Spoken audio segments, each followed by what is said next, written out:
Annalise and welcome back to my kitchen. I'm so excited to share with you our new kitchen. We just recently moved to Nashville and I'm so excited to be breaking in this new kitchen with a brand new recipe. This is banana bread. It's actually already been posted on my blog, but I thought that I would show you how to do it.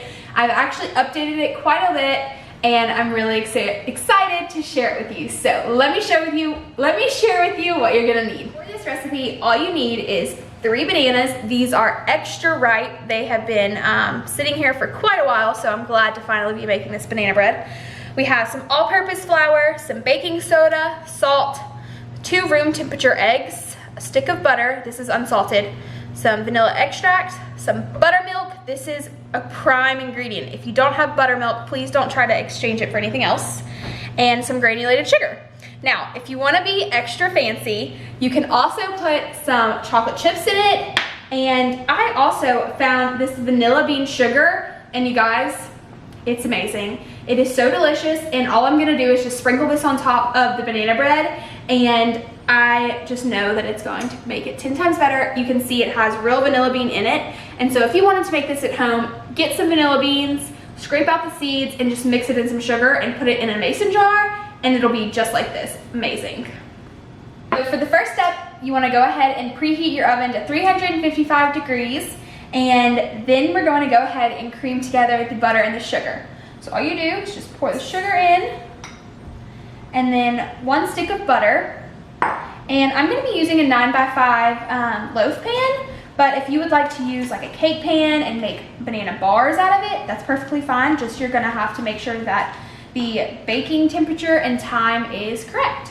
So now I'm going to add this paddle attachment, and you can use a hand mixer.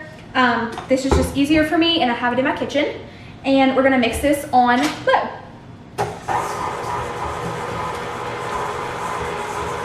I'm gonna go ahead and add in the vanilla and bananas, so just pop that in there.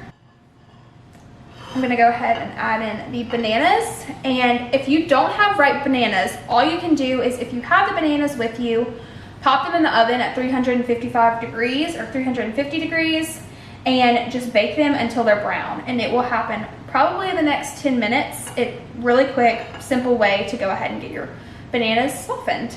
And I'm just gonna mix this on low until it's all combined.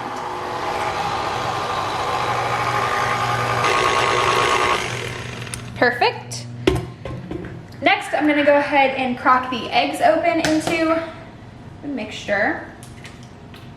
Make sure there's no shell in there. Do that really quickly.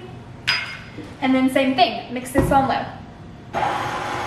At this point, it might look really runny like mine does, and that's just because all the wet ingredients in there. Don't worry, it's gonna thicken up by adding the dry ingredients. So I have the flour, salt, and baking soda. And I'm just gonna carefully pour all of that in.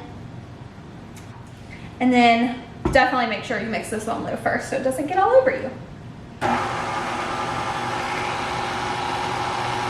And last step, you just go ahead and slowly drizzle in the buttermilk.